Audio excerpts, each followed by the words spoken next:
नमस्कार मित्रांनो, पुन्हा एका नवीन सकाळ. आज पण मी लखनौमध्ये थांबलो आहे. गेस्ट हाऊस जे ज्या हॉस्टेलमध्ये थांबलो होतं तिकडे. आजचा दिवस जरा चांगला आहे. आज तर पूर्ण धुकं होतं. आज थोडा उंटड पडत आहे, त्यामुळे जरा बरं वाटतं. आज पण थांबलो कारण काल लेट झाला होता फिरायला सगळं. आज मंदिरा ठिकाणी आहे झालं ते फिरूया आपण इकडे. बघू पुढचा प्लॅनला काय करू समजत नाही. कुठे जाऊ ते आज तुला डिसाईड झालं नाही. तू आज संध्याकाळी डिसाईड कर. आता आपण इथे 2-4 ठिकाणी तिकडे फिरूया. नंतर मग उद्या दुसऱ्या ठिकाणी जाऊया. लखनौला म्हणजे 2 दिवस इनफच आहे. हे एकच दिवस होतं आहे. मला काल लेट आला झाला म्हणून 4 वाजता आलं. त्यामुळे ते काय गोमतीनगरच्या आसपास कोणते ठिकाण आहेत आणि बाकी 12 इमामवाड्याच्या तिकडे तिथे फिरायला. आता आपण आलो आहे ब्रिटिश रेसिडेन्सी म्हणून ही जागा आहे, जिथे ब्रिटिश ऑफिसर त्या काळी राहायचे असं बोलतो. आणि आपले सुद्धा अधिकारी, उच्च अधिकारी राहायचे, त्यांच्यासाठी एक कॉलनी बनवली होती. तिकडे आता आपण तिकडे फिरूया थोडं वेळ. एक जुनं आर्किटेक्चर आणि जुनं बांधकाम असं बघायला चांगलं आहे.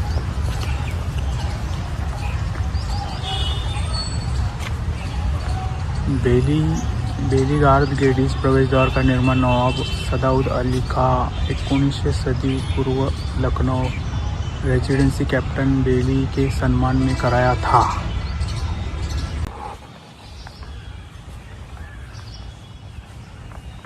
रेसिडेंसी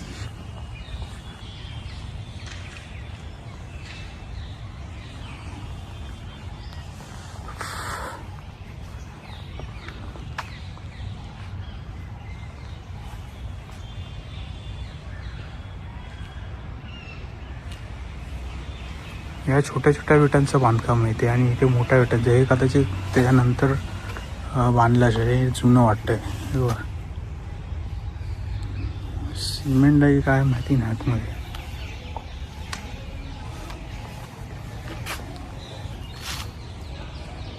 अशा ठिकाणी यायचं म्हणजे गाईड पाहिजे, जे आपल्याला काय समजायला कुठली वास्तू आहे काय.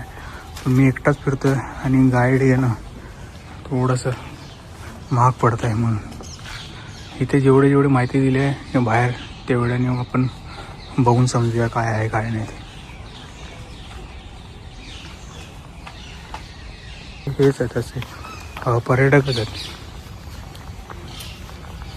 हा रोड बघा पूर्ण.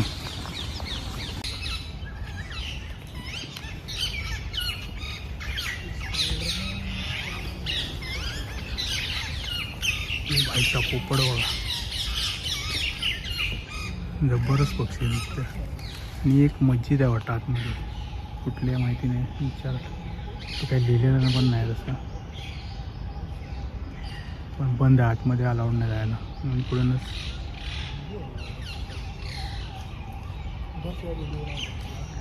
भारीच आहे. पर्यटक पण आहे तिथे, येत आहेत. असं 25 रुपये एंट्री फी आहे आतमध्ये यायला. आणि मोस्टली इथले लोकल कपल पण आहेत ते बसतात. कारण पीसफुल एकदम जबरदस्त शांतता आहे इथे. आतमध्ये जंगल झाडं बिडं खूप आहेत. असे बघण्यासारखी जागा आहे. जर लखनौला आला असेल कदाचित बडा इमामवाडा आणि जर त्या साईडला क्राऊडमध्ये जर जायचं नसेल तर इथे या. हे फिरण्यासारखं आणि बघण्यासारखं आहे. ते अर्धा दिवस जाईल असं आहे. खूप मोठं आहे. अजून आत्ता आपण सुरुवातच केली आहे. बहु पुढे सुद्धा जाऊन आपण काहीतरी जागा आहे.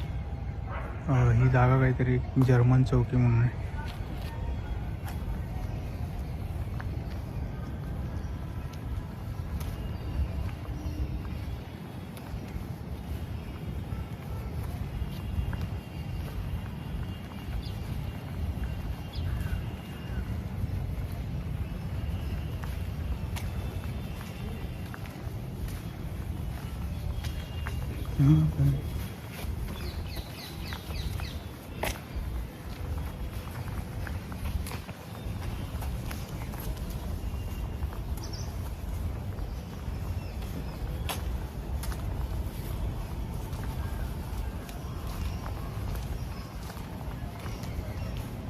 अशा प्लेसला गाईडच पाहिजे.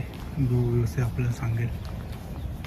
ठीक आहे, नेक्स्ट टाईम असं गेलं तर कुठे तुम्ही जर ग्रुपने आला असाल किंवा असे 4-5 लोक असाल तर गाईड प्रेफर करा. मला तर ते थोडं एक्सपेन्सिव्ह आहे माझ्यासाठी एकटा आहे म्हणून. वेल मेंटेन जागा आहे, मस्त ग्रीनरी ग्रास पूर्ण. काम बिम करतात लोक इकडे, कापायचं छाटणी बिटणी करतात. चांगली जागा आहे फिरण्यासाठी.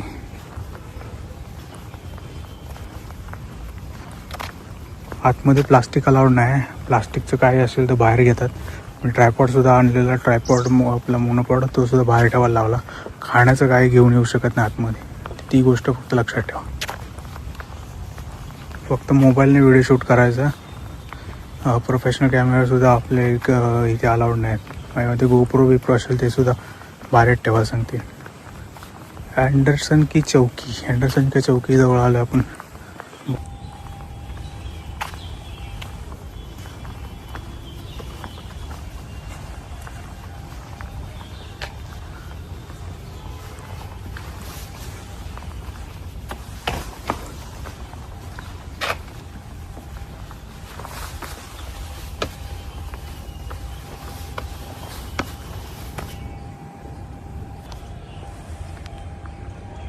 अशी काही आहे अँडरसन चौकी. हे माझ्याकडे पूर्ण हे असणार, म्हणजे आपण बोलतो ना पोलीस चौकी किंवा असं, ते आता तुटलेलं आहे. आता आपण बघणार आहोत इथे रसोई घर, किचन. बघूया किचनमध्ये आज काय बनतं आहे का बघूया. 1 वाजलं आहे, भूक पण लागली आहे.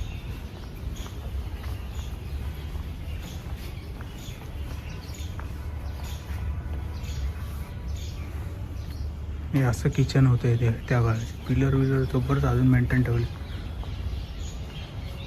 व्यवस्थित मेंटेन आहे. व लाकडाचे मध्ये मध्ये वापर केला आहे. आणि इकडे खारुताई.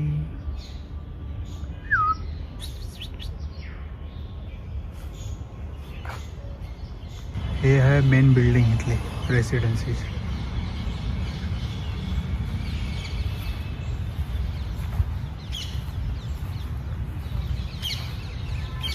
मुख्य भवन ऑफ रेसिडेन्सी.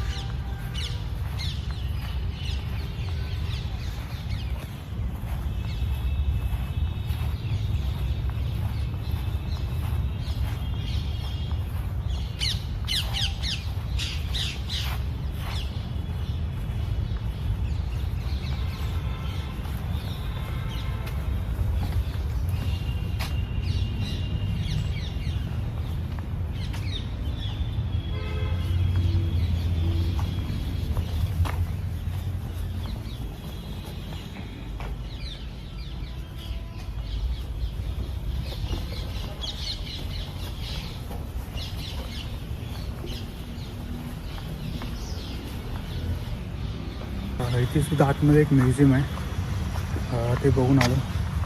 मला म्युझियममध्ये काय जायला आवडतं ते तुम्हाला सांगतो. काल आपण गेलो होतो रुमी दरवाजा बघायला. तो फक्त आता एक दरवाजा असा म्हणजे पार्ट शिल्लक आहे. जेव्हा मी आतमध्ये गेलो या म्युझियममध्ये आणि ते इथलं ॲक्च्युअली तेव्हाचं चित्र बघितलं, एक पेंट करून ठेवलं. तेव्हा त्याला गेट ऑफ लखनौसुद्धा बोलायचं.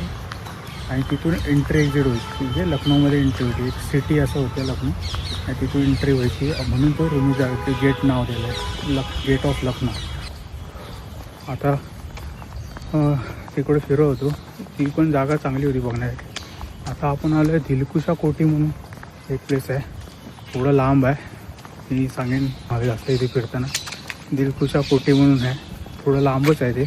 गोमतीनगरच्या जवळ आहे. आंबेडकर पार्क इथून ते रॅपिडवाल्याने सांगितले की जवळपार आहे. बघू आता इथे ते काय भेटतं बघायला. लोक तर दिसतात थोडेफार. मी ॲक्च्युली चुकीच्या गेटने एंट्री केली, त्याच्यामुळे बहुतेक असेल. आता या साईडने बघू जाऊन. पार्कच आहे आणि एक कोटी बिटी आहे जुनी, ती बघायला आलो आहे. Let's see.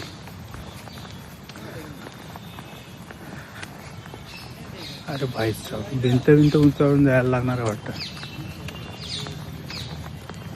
तिथून तर काय वेट काय रस्ता बिस्ता दिसत नाही आहे.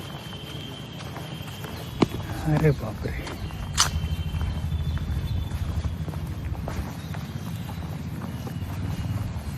मेन एंट्रन्स गेट कुठे आहे? मेन एंट्रन्सच्या मागच्या साईडने आलं चुकून. रॅपिडोवाल्याने इथे सोडलं. आता इकडून एंट्री करायला लागेल. कोण काय बोललं ना म्हणजे झालं त्याला नाही त्याला पडची इकडे जायचं आपल्याला. इथे एंट्री हा गेट बंद आहे. वारक्या पोरांनी सांगितलं, शाळेतला वारक्या पोरगा भेटला त्यांनी सांगितलं छलांग लगा के जाओ. देखे छलांग लगाने देते आणि त्यात इथून मागून एंट्री केली. आणि हे असं काहीच आहे दिलकुशा. माहिती नाही मला, गुगलवर सर्च करताना फक्त दिसलं. बोललं जाऊन बघूया काय आहे काय नाही ते. अजून तरी इथलं काय माहिती नाही काय आहे. सी दिलकुशा कोठडी.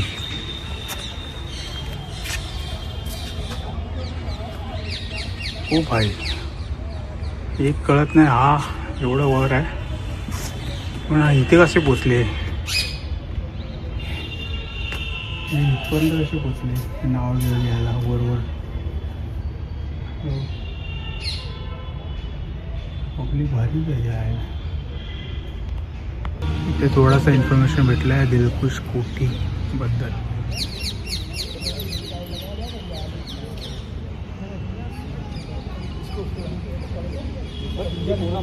1827-37 मध्ये पवते बांधले.